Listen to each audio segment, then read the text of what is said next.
नमस्कार मित्रांनो, मी आपला परममित्र चंद्रकांत नाकाड.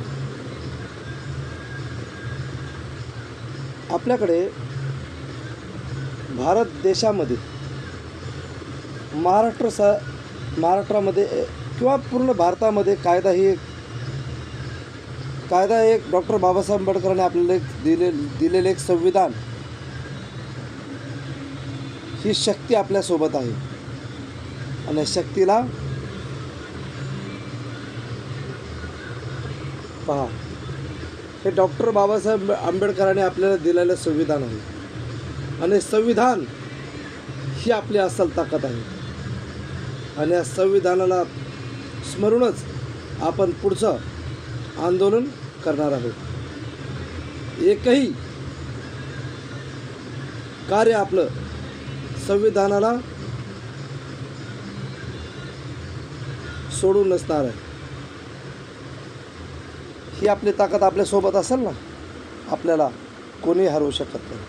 अगदी सरकार, कंपन्या, कुणीही असो, कुठलीही कंपनी जर आपल्याला चालू करायचं असेल ना, त्यांना गव्हर्नमेंटचं कायद्यानुसार या देशामध्ये कार्य करावं लागेल. हे संविधानाने आपल्याला सांगितलं आहे. डॉक्टर बाबासाहेब आंबेडकरांनी दिलेलं आपल्याला संविधान, डॉक्टर बाबासाहेब आंबेडकर, राजेंद्र प्रसाद यांना हे संविधान देत आहेत. हे संविधान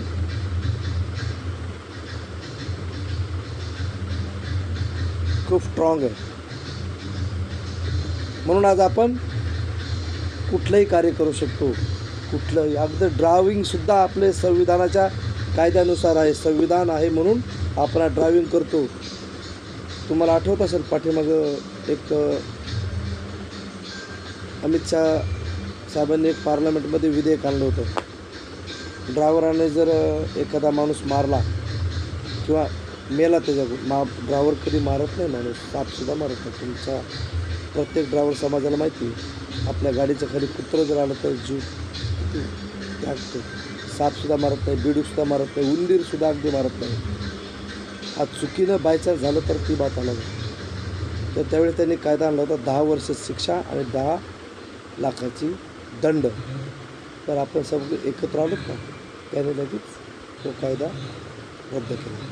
रद्द म्हणजे त्याला तो आता आणूच शकत नाही, कारण ड्रायव्हरची एकटीची ताकदच खतरनाक असते. तर तुम्हाला एक मित्रांनो, आपल्याला असं सांगायचं आहे, तुम्हाला आपल्या आझाद मैदानला बाईक टॅक्सीमुळे टॅक्सी, रिक्षा आणि टिपरमेट गाडीवाले खूप देशोधडीला लागले आहेत. वरून कंपन्याचे रेट कमी. तिथं तुम्हाला सांगायची काही वेगळं सांगायची गरजच नाही. मला तुम्हाला असं एक सांगायचं आहे, ड्रायव्हर त्याचं स्वप्न फक्त त्याचा परिवार चालवण्यापुरतंच असतं. त्याला कुठं म्हणजे खूप मोठं करोडपती व्हायचं नाही आहे. तुम्हाला माझं एक सांगणं आहे मित्रांनो, मुद्दा क्रमांक 1, आपण बी एक समाजाचा घटक आहोत.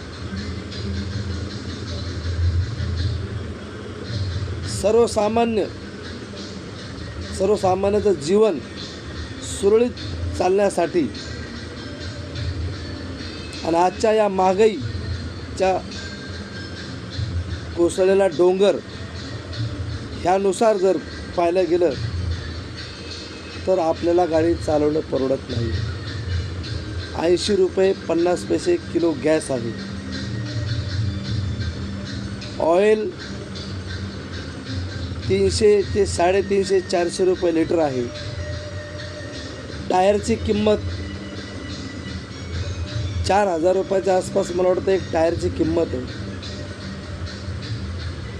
कसं सर्वाईव्ह करतं? मेंटेनन्स अलग, तुमचे स्पेअर पार्टची किमती खतरनाक भरपूर वाढलेल्या आहेत.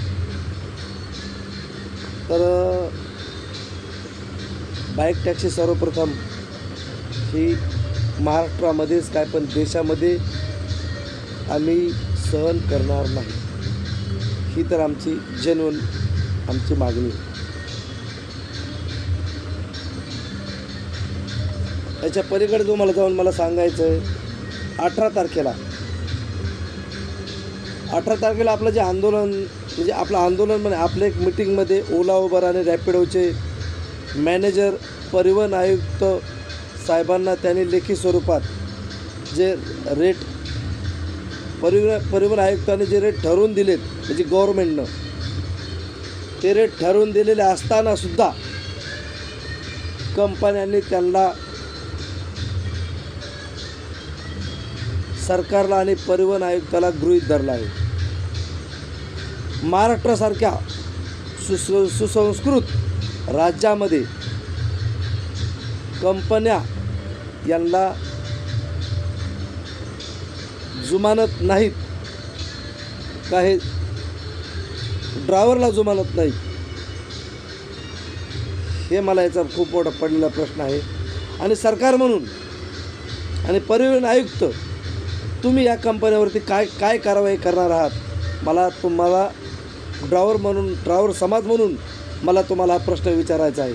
सरकार आणि परिवहन आयुक्त तुम्ही याच्यावरती कुठली कारवाई नंतर चालू करणार आहात. मला तुम्हाला एक प्रश्न आहे, सगळ्यात महत्त्वाचा प्रश्न आहे आणि यांच्यावर कधीपासून तुम्ही कारवाई करणार आहात. मी म्हणतो आम्ही जर कमी पैशाने गेलो किंवा जास्त पैशाने जर गेलो तुम्ही आमच्यावर सुद्धा कारवाई करा. मी म्हणतो सुरुवात करा कारवाईला. तुम्ही आमच्या उभे करा, कंपन्या उभे करा. कंपन्याने ठरवून दिलेल्या रेटने जर रेटपेक्षा जर आम्ही 1 रुपया जर वर मागितला तर तुम्ही आमच्यावर कारवाई करा. सर्वप्रथम कमी जर दिले तर तुम्ही कंपन्यावर करा.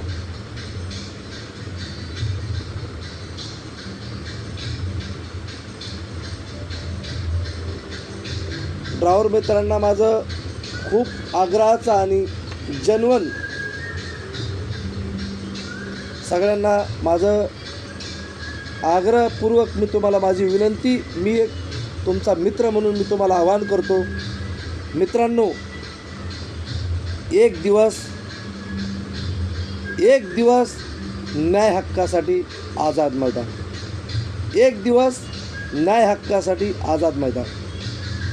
यायला लागतं मित्रांनो, यावं लागतंय. जर आला नाहीत आपल्याला कुणीही वाली नाही, आपल्याला कुणीही वाणी नाही. रंजले गांजलेले ड्रायव्हर असेच गांजले जाणार, त्यांच्या गाड्या भंगारात जाणार, त्यांची स्वप्न धुळीस मिळणार. तुमचे स्वप्न जर तुम्हाला धुळीस मिळून द्यायचे नसले तर तुम्ही एक येणार. तुम्हाला माझं आग्रहाची विनंती आहे, अजून पुढची रणनीती आणि पुढची दिशा आणि दशा आंदोलनाचं तीव्र स्वरूप करायचं आहे का नाही करायचं आहे ते आम्हाला करण्यास भाग पाडू नका. सरकार म्हणून तुम्हाला माझं आव्हान आहे, मायबाप सरकार जागे व्हा आणि तुम्ही आमच्या समस्या सोडवा. आमच्या मागण्या जेन्युइन आहेत. आम्ही चुकीची मागणी मागत नाही. तुम्हीच ठरवून दिलेला रेट आम्ही मागतो आहे आणि तुम्ही ठरवून दिलेला रेट कंपन्या मानत नाहीत. म्हणजे कुठंतरी गोड बंगाल आहे असं आम्हाला वाटायला लागलं आहे. म्हणून सरकार म्हणून प्रशासन म्हणून तुम्ही यांच्यावर कारवाई चालू करा. 2 दिवसामध्ये त्यांना नोटीस पाठवा. तुम्ही काही करा पण आमच्या मागण्या मान्य करून बाईक टॅक्सी महाराष्ट्रात नव्हे तर भारतात चालू देऊ नका. तुम्ही सिक्युरिटी थ्रेट म्हणून काही त्यामध्ये जनतेचं सिक्युरिटी जर तुम्हाला जर खरोखर जर पडलेलं असेल तर याचा काही फायदा नाही. बाईकचे ॲक्सिडेंट आम्ही पाहतो रोज 4-5 ॲक्सिडेंट मी प्रत्येक ड्रायव्हर पाहतात. बाईकवाले व्यवस्थित गाड्या चालवत नाहीत. त्याच्यामुळं बाईक टॅक्सी चालू देऊ नका. जनतेचा हिताचा प्रश्न आहे हा, जनतेच्या जीवाचा प्रश्न आहे. जनतेच्या जीवाची काळजी म्हणून सरकार म्हणून तुम्ही जर त्यांचे मायबाप असाल तर तुम्ही बाईक टॅक्सी चालू होऊ देऊ नका. ना ते प्रवाशाच्या हिताचं आहे, जीवितास धोका आहे, ना आमच्यासारख्या गोरगरीब टॅक्सी ड्रायव्हर रिक्षा ड्रायव्हरच्या पोटापाण्याचा प्रश्न आहे. म्हणून तुम्ही ही गाड्या चालू देऊ नका. आणि तुम्हाला चालवायचेच तर त्यांना 100 रुपये किलोमीटरचं परमिशन द्या आणि आम्हाला 22 रुपयाचं द्यावा, पण काय 28 रुपयाचं द्या, जे काय तुम्हाला ठरवून द्या. पण बाईकला 100 रुपयाचं ठेवा. बघा कोण बाईक करेल का? नाही करणार. ते म्हणतील चला टॅक्सीच आपली चांगली, 4 चाकात सेफ्टी सुरक्षित माणूस जातो, 3 चाकात सेफ्टी आणि सुरक्षित माणूस जातो, टिपरमध्ये सुरक्षित जातो. बाईकवरती सुरक्षा नाही आहे. सरकार म्हणून माझं तुम्हाला हवा नाही, बाईक टॅक्सी त्वरित बंद करा, अन्यथा येणाऱ्या पुढच्या आंदोलनाला आम्हाला मोठं करण्यास भाग पाडू नका. आणि आंदोलन खूप मोठं होणार आहे. आंदोलन चिघळू देऊ नका. आंदोलन जर चिघळलं, आमच्या मागण्या नाही झाल्या, त्याचे दुष्परिणाम जनतेला सहन करावे लागतील. लोकांच्या प्रवासाचा प्रश्न आहे, लोकांच्या जीवनमानाचा प्रश्न आहे, लोकांना नोकरीवर जाण्याचा प्रश्न आहे. त्याच्यामुळं तुम्ही म्हणून सरकार म्हणून हा लवकरात लवकर निर्णय घ्या आणि बाईक टॅक्सी बंद करा आणि आमच्या मागण्या कंपन्यांमध्ये आमच्या रेट आम्हाला देण्यास कंपन्याला सूचना करा. आणि त्यांचे लायसन्स कॅन्सल करा आणि देशातून त्यांना हद्दपार करा. जय हिंद, जय महाराष्ट्र, जय शिव.